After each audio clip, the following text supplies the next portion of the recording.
what I need for you to do before we get started with this is to watch that first video I had on your classroom, physics classroom, on Google Classroom. Just watch up to 138 mark because it explains pretty much what we're looking at for this section right here. So if you haven't done so yet, just stop the video, go look at it, come back, just take a couple minutes or a minute and a half. All right. Two types of waves that we're going to be dealing with in this chapter: transversal and longitudinal. Now, the guy in the video that you watched dealt only with the longitudinal waves. I'm sorry, the transversal wave. But we're going to be looking at both of these.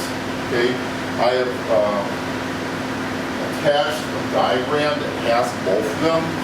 So you also need to be looking at that as I describe this. You don't have to stop or anything, but keep referring to this when we get to that section, which is momentarily. So look at it and then come back, and look at it and come back, and all that until you've got it pretty much set in mind what I'm talking about here. Okay? Now, a wave is a transference of energy from one point to another. There's two forms of which it takes. One which the disruption is going across a particular axis of the medium, whether the medium is air or water or land in the case of an earthquake, or water in the case of a tsunami, or even just tidal waves. Those waves then are special in that the transversal, which is different from the longitudinal. Longitudinal is going straight ahead. The transversal is forming like a sine curve or a cosine curve. So every point on there is perpendicular to the line of axis that it started with. Like if you were to take a slinky and you were to jerk it up like that, it'll have a transversal wave. If you get it constantly moving back and forth, you can even get what we call standing waves, where it looks like it's not even moving. But there's definitely a transference of energy because you can feel it in your arms as the waves go back and forth. Okay, so what we're going to be looking at here is a calculation for finding velocity. Now, because a wave is transferring energy from one point to another, there's going to be a speed or a velocity involved. Now, speed or velocity is distance over time. We're not worried about direction, so we use speed just as much as velocity for this. But you do have to have a distance to go with. Now, you need to find the length of the wave. The wave that we talked about last time. We can measure number of waves hitting a shore, or number of waves pulsating out from a sound or an explosion. But in this case, if you have a graphical analysis of a wave, like the one that you just looked at for longitudinal and transversal,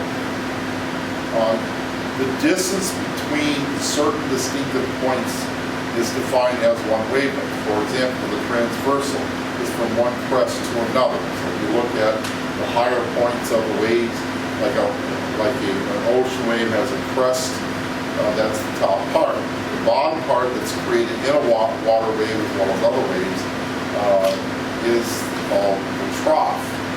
And so the distance between two consecutive crests or two consecutive troughs would be considered one wavelength.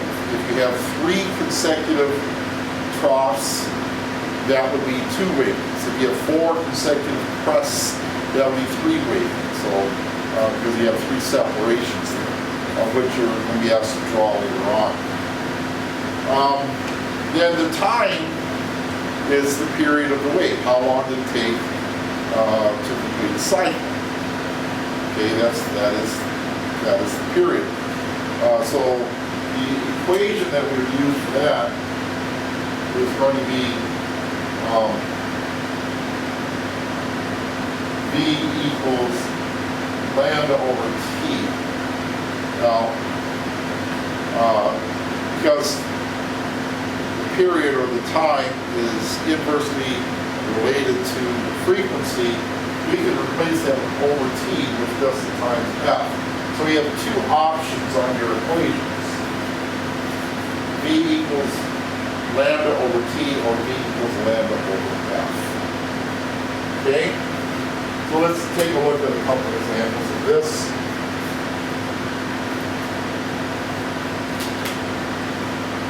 First one that I have on there is that you have a wave going 3,250 meters per second. Yeah, this is velocity. You're asked to find the lambda value, the wavelength, and we are told that we have a frequency of 142 kilohertz. Okay, so we need to change that. We know there's 1,000 hertz and a kilohertz, so this is going to be 142,000 hertz. Or if you want to get rid of all the zeros, 1.42 times 10 to the 5th hertz. Either one is fine. The fact that we are using frequency here means that we're going to be using the equation E equals lambda times F. So, V is 3250 meters per second equals lambda, our unknown, times the frequency 1.42 times 10 to the 5th hertz. Divide both sides by that 1.42 times 10 to the 5th hertz. And our lambda becomes 0.0229 meters, which is a little more than 2 centimeters. Okay? The next example, we have a tsunami that we're looking at there. And we said that the tsunami is traveling at a speed of 700 kilometers per hour. Of course, this is unacceptable for us. We have to have it in meters per second. And as we've seen before, we just divide this by 3.6 to get it over to meters per second. And we get 19.4 meters per second. There's our velocity and the SI labels that we need. We are given here that the whole wavelength for this is 136 meters. And then we want to know what the period of the wave is. So now that we have t instead of f, we're going to have to use v equals lambda over t. Okay, so this is going to be 19.4 meters per second equals 136 meters over t. Now algebraically, as we've seen many, many times, when your variables in the denominator, just switch places with these two numbers. So we're going to take 136 and divide by 19.4. And I forgot to write the answer down for this, so let's check it out here.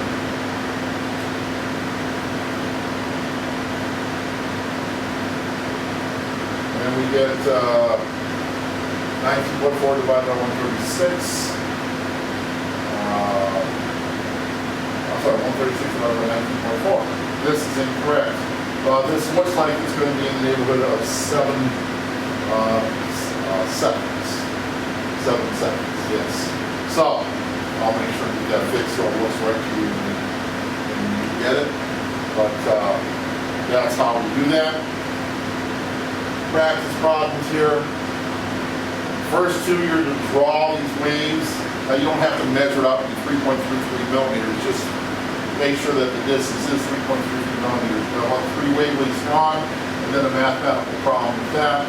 I want 4 wavelengths drawn with a transverse wave, and then each wavelength is 167 nanometers. And then solve this mathematical problem. And then you have 3 problems after that where you're asked to find wavelength, period, and frequency. Have fun!